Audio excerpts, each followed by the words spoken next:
Môre julle, ek hoop julle het 'n wonderlike naweek agter die rug.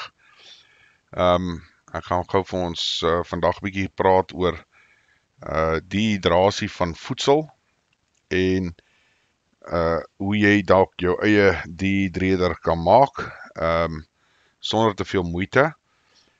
Dit is nie breinchirurgie nie, jy kan eintlik maar redelik dit self doen. Daar's 'n hele paar planne wat jy kan volg op video's wat jy wel kan kyk ook op YouTube. Waar ouens hulle eie dehydreerders gemaak het. Of jy kan so ver gaan wat jy 'n tafel het en jy sit jou goedjies uit en jy gooi 'n doek oor. So dit is regtig nie breinchirurgie nie. Is nie vreeslik moeilik nie. Maar dit is tog belangrik.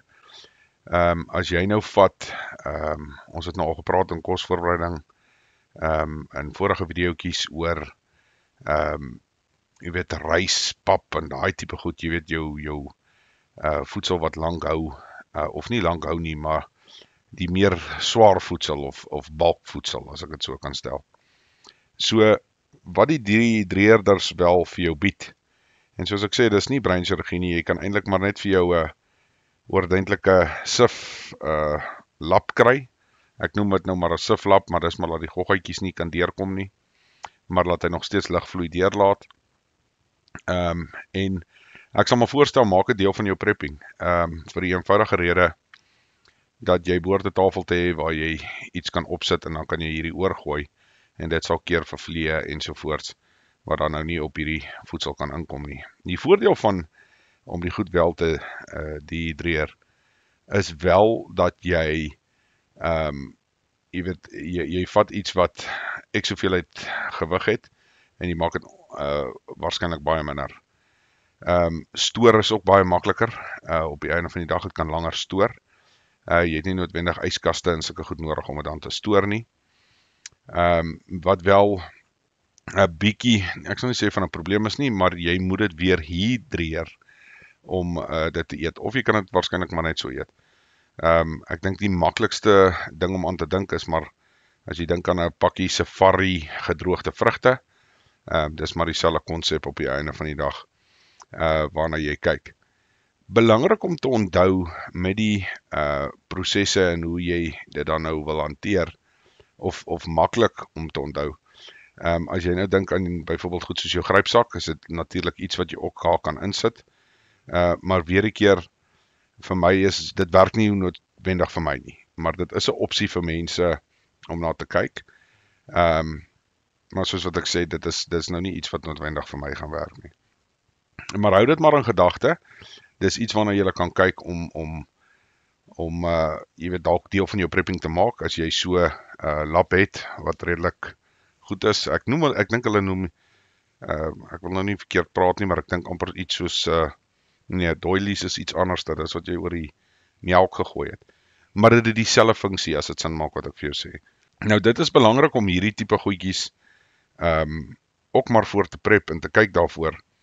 Soos wat ek sê, jy weet, dit is redelik eenvoudig en vir langtermyn stoor van voedsel meer gebalanseerd te eet ensovoorts. Jy weet, ons het nou al so 'n bietjie gepraat oor die inlê ensovoorts, ons het nou al gepraat oor die bietjie oor heuning ensovoorts. Maar dit is belangrik om iets soos 'n dehydrasie ook aan te raak. Vir die eenvoudige rede, jy weet, as jy dink aan ons bekendste dehydrasie wat ons maar van weet is maar ons biltong. En dis vleis op die einde van die dag.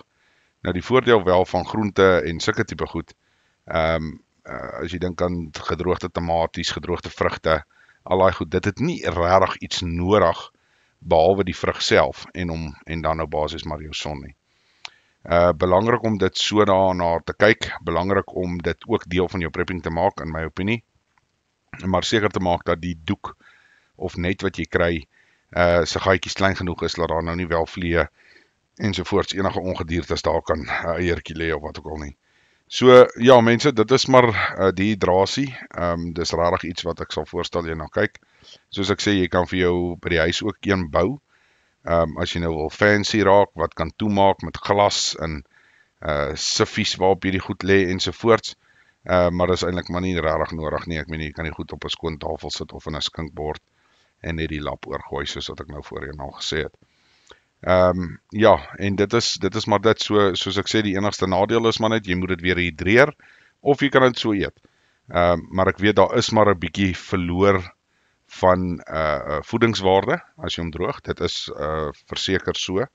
Maar dis nog steeds dan nou meer gebalanseerd as wat jy dit nie dehidreer nie. Ek wil wel vir julle sê wat ons nou al hier by ons gedoen het byvoorbeeld. Ons het 'n hele paar kere het ons goed soos ek kan nou nie goed sy naam onthou nie, maar dis 'n of ander licorice ding, hy maak so groot bol onder, ek kan nie goed sy naam onthou nie. My vrou sal natuurlik weet. Nou ons het dit byvoorbeeld gevat en vir jy weet dit gemaak, dis 'n spesery. En dit gedroog in die oond. Vir die eenvoudige rede, ons wou dit in 'n sout verander of 'n kry. Jy weet wat jy kan basies oor kos gooi. So ons het nie die hele ding gedroog soos wat hy is nie, ons het hom dan nou fyn gemaal. Ander ding wat ons ook al gedoen het, ons het graseie gedroog. Dit fyn gemaal, bietjie sout bygevoeg en daar het jy eie sout. So die droog is nogal belangrik, maar soos ek sê, jy kan oond gebruik of jy kan dit net met die son gebruik, is rarig nie breinchirurgie ensovoorts nie. En dan wat ons wel nou ekstra het, ons die coffee grinder wat ons nou wel gebruik om hierdie goedjies te verwerk om 'n sout te maak of 'n poeier. Een van die volgende projekte wat ons nou gaan doen is byvoorbeeld ons het 'n hele klomp chilies nou. En as die goedjies reg is, gaan dit nou gaan dit gepluk word en wel van daar af sal ons dan nou vir ons 'n chili poeier ook maak. Ja, so mense, dink daaraan, kyk daarna, nogal belangrik om in ag te neem en in jou agterkop te hou, soos ek sê, al bring jy op die einde van die dag net die lap saam, as jy kan, dit sal nog steeds 'n funksie hê op die einde van die dag. OK julle, ons praat môre weer.